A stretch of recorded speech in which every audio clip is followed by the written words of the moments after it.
What is science? What makes a rational tool science instead of a social science, art, or a simple trade? Science is probably the greatest practical tool created by human reason. It is both a savior for workers, but also another possible source of tyranny over the workers of the world. So much so that in our modern world it has reached the point of being a demigod for most secular religions, such as law and politics, that have always been tyrants over the working class anyway. Workers must understand what makes science science in order to understand how it works and how it can both be a savior and a possible tool for tyranny by the powers that control us. It turns out that science can be defined very simply. Simplicity is, in fact, one of its necessary attributes, because it uses the philosophical principle of Occam's razor as both a heuristic requirement for its technique and processes and as an epistemological element of its definition of knowledge. That is, it uses Occam's razor both as a procedural element and as a substantive element of its knowledge. For example, given a choice between using 2 plus 2 or 1 plus 1 plus 5 minus 4 minus 1 plus 3 minus 1 to express something that totals 4, science would always pick the former or just use the number 4.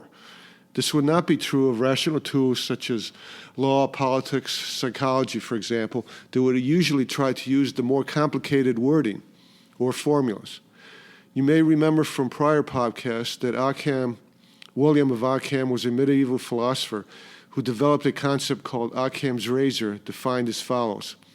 Suppose there exist two explanations or two or more explanations for an occurrence. In this case, the simpler one is usually the better. Another way of saying it is that the more assumptions you have to make, the more unlikely an explanation is pragmatically true. If you think science and practice is incredibly complicated now, try to imagine how much more complicated it would be without this principle, and if it were operated in the same way that law or politics is operated, or even in which psychology is operated, in which the more complicated solution is usually accepted as the better one. For the working class, science is defined as follows.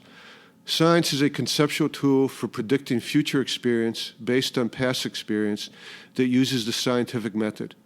The scientific method is a technique with 4 attributes as follows. Hypotheses that can be tested through repeatable, falsifiable, and parameter-controlled experiments. These are simple attributes, but missing one means that something is not a science. Occam's razor applies to all of these 4 attributes. The first attribute is a hypothesis. As we discussed in the earlier Truth or Illusion episodes in the Philosophy of Language series, when reason views sense experience, it does not do it as a blank slate. There's always a fabric of language by which reason works with consciousness in order to seek power over others and the world. The hypothesis used should be as simple as possible in order for the scientific method to work. This is true pragmatically for what hopefully should be obvious reasons. For each sense experience or phenomena that we experience or observe, there are almost always an extremely large and usually incomprehensible number of possible explanations for the sense experience or phenomena. For example, Occam used the example of the simple raising of one's finger, which creates an infinite number of possible explanations for this act because the raising of the finger changes its relationship with every other point in the universe. As a further example, think of formulas and statements in physics. When Newton made observations of an apple falling from a tree and came up with the statement, force equals mass times acceleration, he could have used an almost infinite number of other possible calculations and formula to describe what happened to the falling apple. This formula of F equals ma was the simplest available at the time. The more complicated the theory, or the more theories one has, the harder it is for the scientific method to test a hypothesis. The harder it is to test and disprove, the less scientific it is. Simpler theories are preferable to more complex ones because they are more readily testable.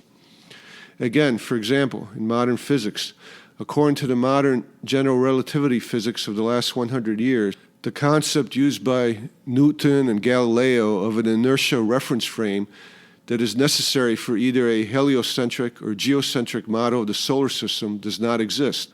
According to modern relativity physics, all we can do is establish coordinate systems for space-time, in which the only requirement is that each point have a unique coordinate. So, in modern relativity physics, if we had a mind or a computer sophisticated enough to deal with the enormous and convoluted mathematical complexities involved, we could choose and use a coordinate system with the revolving Earth at the center and the Sun revolving around it.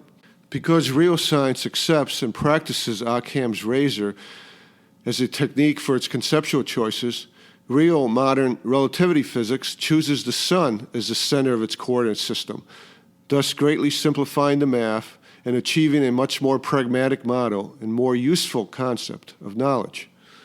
The scientific method attributes of repeatable and parameter-controlled experiments are fairly straightforward. The attribute of repeatable is necessary because if an experiment can only be done once and not repeated, the implication is that it is or may be a fluke. Parameter-controlled experiments are necessary because if we have an experiment with so many parameters that there's no way to have practical control over them, nor to accurately and rationally keep track of them or measure them, it is usually impossible to reach definite conclusions.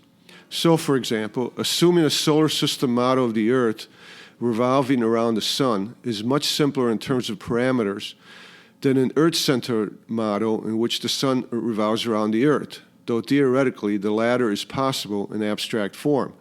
But its complexity in practice makes it impossible to conceptually create due to the almost infinite number or incomprehensible number of parameters involved, at least for the present. This latter attribute makes mathematics almost always an essential element of science and the scientific method, because mathematics allows for the simple hypothesis that can much more simply keep track of multiple and varying parameters. The most challenging aspect of the scientific method is the requirement that a hypothesis be falsified or can be falsified. That is, that they can be proven false. There is no requirement that scientific hypothesis can be proven true. This requirement of falsifiability exists because of the logical problems associated with the nature of inductive reasoning that is a necessary part of both developing hypotheses and for testing them, and also because of the associated logical problem or problems associated with the concept of cause and effect. Induction, the rational process of concluding general statements from particular premises, cannot give necessary or certain truths, yet hypotheses and any associated testing of them assumes necessity or certainty when inducing hypotheses from sense experience. Also, on the other side of the coin of this issue is the problem that there is no empirical or logical method to prove the existence of a cause and effect relationship between sense experience, other than the experience of correlation or of being related in time and space. So the concept of cause and effect should be meaningless, yet it is routinely used in much of science. I will contemplate these much more convoluted issues of falsifiability and the problems that lead to the creation of these attributes in the next episodes.